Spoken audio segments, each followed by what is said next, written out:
भारत में इस वक्त क्या किया जा रहा है? दीगर जितने भी मज़ाहिब हैं उनको शहरियत दी जा रही है, जान दे देंगे इसके लिए। भारत ने मुसलमान मुखालिफ शहरियत का कानून नाफिज कर दिया है। सीए का जो कानून लाया जा रहा था, जी हाँ, उसको अब इम्प्लीमेंट कर दिया गया है। अभी मजा आएगा ना भिड़ो। लेकिन मुसलमानों के साथ जो नफरत है मोदी सरकार की और जो भारतीयों की, उस पर फिर दोबारा से इम्प्लीमेंट किया जा रहा है। जली ना, तेरी भी जली ना। बहुत गलत हो रहा है। हम इसकी जो है भरपूर मजम्मत करते हैं और हम वहाँ के जो मुसलमान लीडर्स हैं इंडिया के, हम उनको, हमारी उनसे यही गुजारिश है कि वो वहाँ पे फुल इसके अगेंस्ट जो है अपना एहतजाज रिकॉर्ड करें। इस कानून के बारे में नाकदीन का कहना है कि मुसलमानों के साथ इम्तियाजी सलूक पर मबनी शहरियत का मुतनाज़ कानून ऐसे वक्त पर नाफिज किया जा रहा है जब दुनिया के सबसे ज्यादा आबादी वाले मुल्क में आम इंतखाबात के इनेकाद में चंद हफ्ते बाकी हैं। आज मैं समझता हूं कि पूरे हिंदुस्तान के मुसलमानों को भी ये मैसेज चला गया, दूसरी अकलीतों को भी मैसेज चला गया कि ये जो दहशतगर्द है मोदी, इसके होते हुए अब अमन नहीं हो सकता। बोलने दे, तकलीफ हुआ है बेचारे को, बोल। और ये जो दहशतगर्द मोदी है जिसके मुंह को खून लगा हुआ है, हम यही करते हैं कि पूरी दुनिया इसके ऊपर स्टैंड ले सर, क्योंकि इससे पहले भी हमने ये देखा कि आवाजें तो उठती रही हैं कश्मीर के मामले पर, लेकिन बारहा हमने ये देखा कि अक़वाम मुत्तहिदा सोता रहा। अब अपने टूर्स कैंसिल करने से या फिर चीखने से तो काम नहीं चलेगा, कोई ना कोई तो ऐसा सॉलिड इक़दाम करना पड़ेगा कि भारत को रोका जाए कि वो क्या कर रहा है। अच्छा बात नहीं है। पाकिस्तान को जरूर सोचना चाहिए कि आपने क्या हालत कर दी है अपनी माइनॉरिटीज की, कि भारत को इस तरह का कोई बिल लेकर आना पड़ा, भारत को इस तरह का कोई एक्ट लेकर आना पड़ा।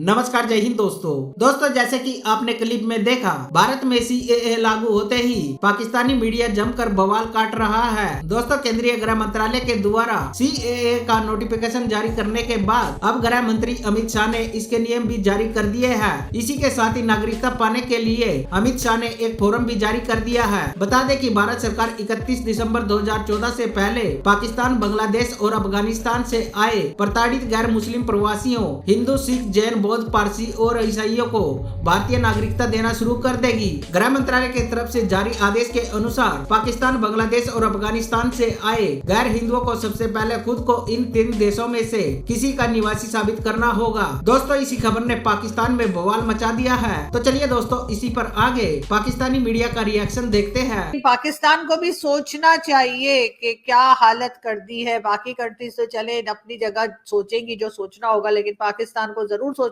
चाहिए कि आपने क्या हालत कर दी है अपनी माइनॉरिटीज की, कि भारत को इस तरह का कोई बिल लेकर आना पड़ा, भारत को इस तरह का कोई एक्ट लेकर आना पड़ा कि जिससे वो अपने लोगों को, या समझे जो उनके जो हिंदूज पाकिस्तान में रहते हैं या दूसरे रिलीजन के लोग जो रहते हैं, उनको बचाया जा सके, उनकी मदद की जा सके।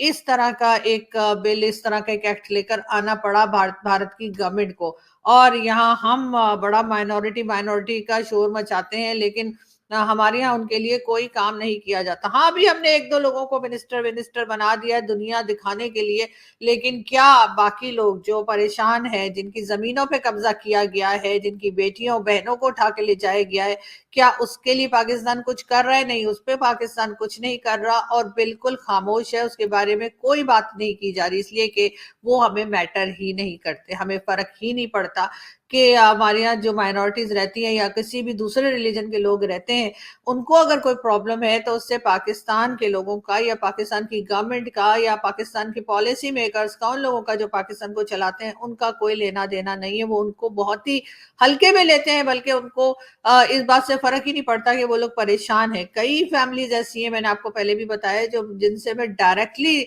जिनके साथ इन टच हूँ और वो मुझे अपनी प्रॉब्लम्स बताते हैं और हम कोशिश भी करते हैं उनका कुछ मसला हल हो जाए। उनमें से 1-2 जो है उनकी जमीनों पे कब्जा हुआ है, दूसरे जो है उनकी बेटी को उठा के ले गए हैं, एक जो है उनकी बहन को उठा के ले जाया गया है। और ये ज्यादातर सब कुछ सिंध में हो रहा है। सिंध जो कि बिलावल भुट्टो जरदारी की कहना चाहिए कि वहां से हमेशा उनकी पार्टी जो है वो जीतती है, हमेशा उनकी पार्टी वही गवर्नमेंट बनाती है। अब तो आसिफ अली जरदारी प्रेसिडेंट भी बन गए, तो कुछ सिंध का हाल देख लीजिए। खैर, ये बात सिर्फ सिंध तक महदूद नहीं है या सिंध तक ही लिमिटेड नहीं है, ये हर जगह ही पाकिस्तान में हो रहा है, लेकिन सिंध में बहुत ज्यादा है। तो इस तरफ जरूर जो है वो आसिफ अली जरदारी साहब जब प्रेसिडेंट बन गए, उनको देखना चाहिए और समझना चाहिए, उन लोगों के मसले को हल करना चाहिए। या आप क्या चाह रहे हैं कि सब लोग उठ के भारत चले जाए? अगर आप ऐसा चाह रहे हैं तो आप बता दीजिए साफ साफ, ताकि लोग जो हैं अपनी जान बचाने को, अपनी बच्चियों की जान बचाने को भारत चले जाएं। कई लोग जा भी चुके हैं, लेकिन अब बाकी लोगों के लिए भी ये काम यकीनन आसान हो जाएगा और ये पाकिस्तान के ऊपर एक बहुत बड़ा दाग होगा, एक बहुत बड़ा एलिगेशन और बहुत बड़ी एक बात होगी जिससे यकीनन हमें शर्मिंदा होना चाहिए, हमें शर्म आनी चाहिए कि हमारे माइनॉरिटी का हमने ये हाल कर दिया है। वहाँ पे मुसलमान जिस तरीके से ज़िंदगी गुजार रहे हैं हिंदुस्तान के अंदर, और जिस तरीके से अगर पाकिस्तान और अफ़गानिस्तान और बांग्लादेश की बात की जाए, यहाँ से अगर अक़लियतें दाखिल होंगी हिंदुस्तान में तो उनको हिंदुस्तान की शहरियत दी जाएगी, लेकिन अगर इन ममालिक से मुसलमान दाखिल होंगे तो उनको शहरियत नहीं दी जाएगी। वज़ारत दाखिला ने यानी इंडियन वज़ारत दाखिला ने कानून लागू करते हुए ये कहा है कि मज़कूरा कानून के तहत अहल अफराद भारतीय शहरियत के लिए दरख्वास्त दे सकेंगे। बहुत से गरीब हिंदुस्तानियों के पास अपनी कौमियत साबित करने के लिए दस्तावेज़ात नहीं हैं, ये भी इन खबरों में बताया गया है। भारत में 20 करोड़ मुसलमानों में सबसे ज़्यादा बहुत से लोगों को ये खदशा है कि ये कानून शहरियों के कौमी रजिस्टर का पेशखेमा है जो उन्हें 1.4 अरब के मुल्क में बेवतन छोड़ सकता है। दूसरी तरफ अगर आप देखें अफ़गानिस्तान की सूरत हाल, तो यहाँ पर तालिबान हुकूमत का कहना है कि अफ़गान सिख जो हैं, जो अफ़गानिस्तान में सिख बिरादरी के लोग हैं, वो और हिंदू अक़लियतों की जो गसब शुदा ज़मीनें हैं वो वापस कर दी जाएंगी। अब देखें, अफ़गानिस्तान इस्लामी मुल्क है, अफ़गानिस्तान में मुसलमान अक्सरियत में हैं और यहाँ पर कहा गया है अफ़गान हुकूमत की जानिब से कि जो सिखों और हिंदुओं की ज़मीनें गसब की गई हैं, किसी न किसी तरीके से इन ज़मीनों पर कब्ज़ा किया गया है, ये कब्ज़ा वागुज़ार कराया जाएगा और सिखों और हिंदुओं को ये ज़मीनें जो हैं ये वापस की जाएंगी। हिंदू की साइकी जो है वो मुसलमानों के ख़िलाफ़ है और वो मुसलमानों को बर्दाश्त नहीं कर सकते और इसीलिए पाकिस्तान की बुनियाद पड़ी, पाकिस्तान को जो आज़ादी हासिल हुई, जो कुर्बानियाँ दी गईं, बदकिस्मती से पाकिस्तान बनने के बाद पाकिस्तान ने सहारा बनना था इंडिया में बैठे हुए मुसलमानों का, क्योंकि एक मजबूत पाकिस्तान जो है वो एक ऐसी आवाज़ होना था कि इंडिया में बैठे हुए लोगों के हकूक़ जो हैं उनकी हिफाजत भी यहाँ से होती। मैं इसमें सियासत करना नहीं चाहता, लेकिन इमरान खान साहब ने कश्मीर के इशू पर क्या किया, वो कहाँ पर गया, वो जो आधे घंटे जुमे के बाद खामोशी इख्तियार करनी थी और दुनिया को पैगाम देना था।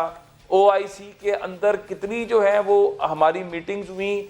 आज इंडिया में जो कुछ हो रहा है इसके ऊपर पाकिस्तान को मुतालबा करना चाहिए था कि OIC का इजलास फौरी तौर पर बुलाया जाए, क्योंकि इंडिया ज़्यादा से ज़्यादा फ़ायदा लेता है UAE से, सऊदी अरब से। इस वक्त मिडल ईस्ट के अंदर इंडिया जो है उसके मुफादात बहुत ज़्यादा है, उनका बिजनेस जो है वो बहुत ज्यादा है। गृह मंत्रालय की तरफ से जारी आदेश के अनुसार पाकिस्तान, बांग्लादेश और अफगानिस्तान से आए गैर हिंदुओं को सबसे पहले खुद को इन 3 देशों में से किसी का निवासी साबित करना होगा। इसके लिए वहां के पासपोर्ट, जन्म प्रमाण पत्र, स्कूल प्रमाण पत्र, वहां की सरकार की तरफ से जारी किए गए किसी भी तरह के प्रमाण पत्र या लाइसेंस, जमीन के दस्तावेज समेत कुछ भी ऐसे कागज दिखाने पड़ेंगे जिससे यह साबित हो सके कि वह पाकिस्तान, बांग्लादेश या अफगानिस्तान के प्रताड़ित गैर मुस्लिम शरणार्थी है।